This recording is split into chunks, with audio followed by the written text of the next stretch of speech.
കൃഷ്ണ ഗായത്രിയിലേക്ക് എല്ലാവർക്കും സ്വാഗതം. ഇന്ന് വിനായക ചതുർത്ഥി ദിനമാണ് അല്ലെ.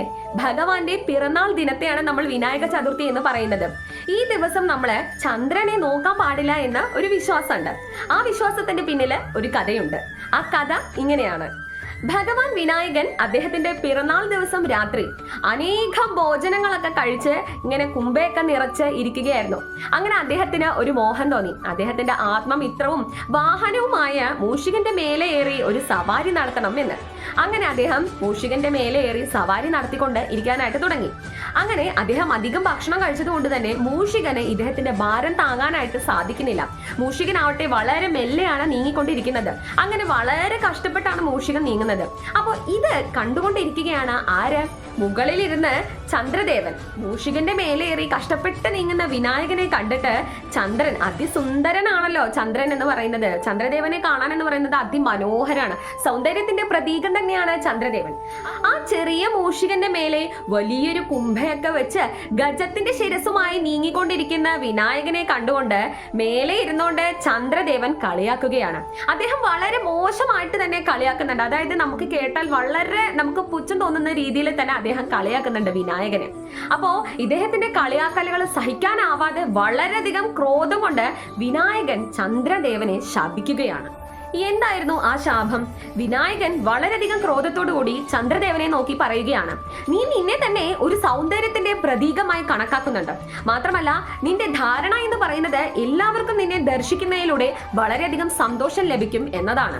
അതുകൊണ്ട് തന്നെ നിന്നെ ഞാൻ ഇങ്ങനെ ശപിക്കുന്നു. ഇന്നീ ദിവസം തൊട്ട് നിന്റെ തേജസ് ക്ഷയിച്ചു പോട്ടെ എന്നതായിരുന്നു ആ ശാപം. നിന്നെ കാണുന്ന മാത്രയിൽ തന്നെ ആർക്കും ഒരു സൗന്ദര്യം തോന്നാത്ത രീതിയിൽ നിന്റെ മുഖവും നിന്റെ രൂപവും ആയി തീരട്ടെ എന്നതായിരുന്നു അടുത്ത ശാപം. മാത്രമല്ല നിന്നെ ഈ ദിവസം നോക്കുന്ന വ്യക്തിക്ക് വളരെ വലിയ രീതിയിലുള്ള അപമാനം അദ്ദേഹത്തിന്റെ ജീവിതത്തിൽ അനുഭവിക്കട്ടെ എന്നതായിരുന്നു അടുത്ത ശാപം. ഈ 3 ശാപങ്ങളെല്ലാം കൂടെ ചേർത്തായിരുന്നു വിനായകൻ ചന്ദ്രദേവന് നൽകിയത്. ശാപം കിട്ടിയ മാത്രയിൽ തന്നെ ചന്ദ്രദേവന്റെ ആ വലിയ തേജസ് അങ്ങനെ അങ്ങോട്ട് ക്ഷയിച്ചു പോയി. ആ ചന്ദ്രദേവനെ ആ ഒരു രാത്രിയുടെ ഇരുട്ടില് കാണാൻ പോലും സാധിക്കാത്ത അവസ്ഥയിലായി. ഭൂമിക്ക് വളരെയധികം വലിയ പ്രതിസന്ധി നേരിട്ടു. എല്ലാ ദേവഗണങ്ങളും അസുരന്മാരും എല്ലാവരും ചേർന്ന് ഭഗവാൻ വിനായകന്റെ അഭയം പ്രാപിക്കുകയാണ്. ഭഗവാൻ വിനായകൻ അദ്ദേഹത്തിന്റെ ശാപത്തിന്റെ ആക്കം കുറച്ചത് ഇങ്ങനെയാണ്. എല്ലാ ദിവസവും അതിതേജസ്സോടുകൂടി നിറഞ്ഞു നിൽക്കുന്ന ചന്ദ്രദേവന്റെ തേജസ് വിനായക ചതുർത്ഥി മാത്രം, അതായത് എല്ലാ വർഷവും വിനായക ചതുർത്ഥി ദിവസം മാത്രം, ഭഗവാന്റെ പിറന്നാൾ ദിവസം മാത്രം തേജസ് ഇല്ലാതെയാവുകയും അതായത് തേജസ് നഷ്ടപ്പെട്ടു പോവുകയും മാത്രമല്ല അന്നേ ദിവസം മാത്രം ചന്ദ്രദേവനെ ദർശിക്കുന്ന വ്യക്തിക്ക് അദ്ദേഹത്തിന്റെ ജീവിതത്തിൽ അപമാനം സഹിക്കേണ്ടി വരുന്ന ഒരവസ്ഥ ഉണ്ടാവുകയുമാണ് ചെയ്യുന്നത്. ഇങ്ങനെയാണ് അദ്ദേഹത്തിന്റെ ശാപത്തെ ചുരുക്കിയെടുത്തത്. ഈ ഒരു ശാപം എന്ന് പറയുന്നത് എല്ലാ വ്യക്തികൾക്കും ഒരു ഓർമ്മപ്പെടുത്തൽ കൂടെയാണ്. നമ്മളിൽ പല ആൾക്കാരും പല വ്യക്തികളെ പല കാരണങ്ങൾ കൊണ്ട് കളിയാക്കാറുണ്ട്, അവഹേളിക്കാറുണ്ട്, മാറ്റി നിർത്താറുണ്ട്.